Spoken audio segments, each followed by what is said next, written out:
Bonjour et bienvenue, voici notre tour d'horizon économique, géopolitique, sanitaire et boursier. Nous sommes le lundi 22 novembre et pour comprendre comment tourne la planète finance à 3 jours de Thanksgiving, c'est sur la bourse au quotidien et nulle part ailleurs. Et l'épisode du jour s'intitulera « Le 67e record du S&P, ça c'est fait ».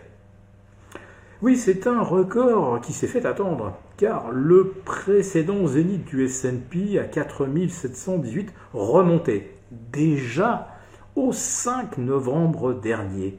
15 jours sans un record, on commençait à s'ennuyer. Alors certes, on l'avait réédité vendredi dernier, 4718, mais on n'avait pas réussi à rajouter ne serait-ce qu'un dixième au-delà des 4718 pour valider le 67e record. Oui, eh bien voilà, ça c'est fait. Et pour le Nasdaq également, dès l'ouverture, avec plus de 0,5% de hausse, le Nasdaq se hisse au-delà des 16 145. Alors il a l'air de se lancer à la poursuite du CAC 40, un Nasdaq qui gagne un petit peu plus de 23%, mais le CAC a toujours une avance plus que confortable, puisque en légère hausse ce lundi au-delà des 7120 points, il affiche plus 28,5 depuis le 1er janvier, et le CAC 40 Global Return, lui, il est intouchable avec ses plus 31,5.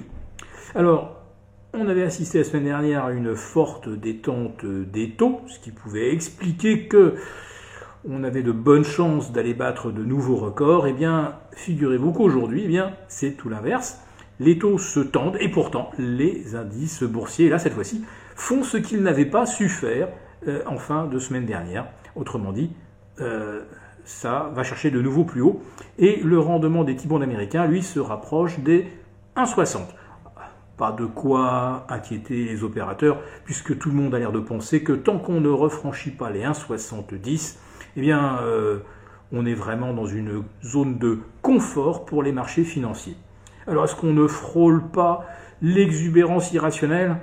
Oh, certainement pas. Avec 3,2 milliards à 3,3 milliards échangés au quotidien, il n'y a vraiment aucune ruée sur les actions et aucune euphorie non plus de la part des investisseurs qui, si j'ose dire, sont dans une véritable routine, presque une routine de fonctionnaires qui consiste à allouer les sommes que les banques centrales continuent de déverser dans les marchés. Et oui, car si tapering il y a, moins 15 milliards par mois, eh bien par d'autres canaux, la Fed continue d'injecter de façon niagaresque les marchés en liquidité. Donc pour les gérants, il n'y a toujours rien de changé et ce ne sont pas les derniers chiffres d'inflation qui changent quoi que ce soit finalement, puisque même si l'inflation atteint 6, voire 7%, c'est ce qui avait été mesuré par la Fed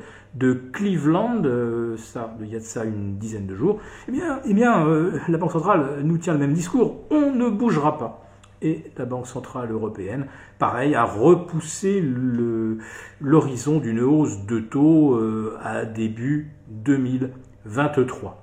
Alors d'ici là, il y aura quelques échéances électorales en Europe, avec la France, aux États-Unis, avec les élections de mi-mandat, qui, dans la configuration actuelle, seraient largement perdues par les démocrates, très en baisse dans les sondages. Mais ce qui préoccupe le plus les investisseurs, là, tout de suite, aujourd'hui, et à 3 jours des 3 sorcières, c'est est-ce que Joe Biden va annoncer le nom du nouveau patron de la Fed. Bon, pour les bookmakers, ça y est, Jérôme Powell tient de nouveau la corde pour se succéder à lui-même. Lael Brainard, je crois qu'elle ne fait même plus 30%.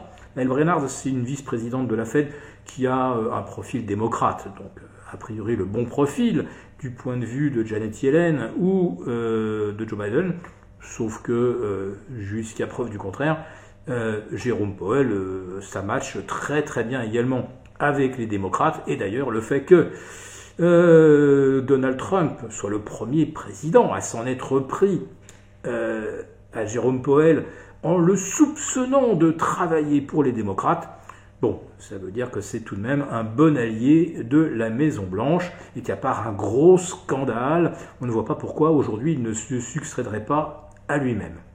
Alors, la question maintenant, est-ce que Joe Biden va faire ce cadeau, entre guillemets, au marché, jeudi, jour de Thanksgiving, pour des marchés complètement haussiers depuis maintenant plus de 7 semaines, ce sera effectivement une façon de redonner un petit coup de pouce, une sorte d'électrochoc qui pourrait effectivement permettre de croire au rallye de fin d'année, sachant que la semaine de Thanksgiving, 11 fois sur 12 au cours des 12 dernières années, s'est soldée par une hausse. Donc on n'est pas trop inquiet.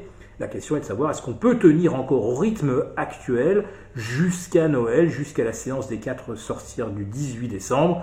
Là, ça serait vraiment un exploit extraordinaire puisque ça signifierait que les marchés ont aligné 11 semaines sans aucune consolidation.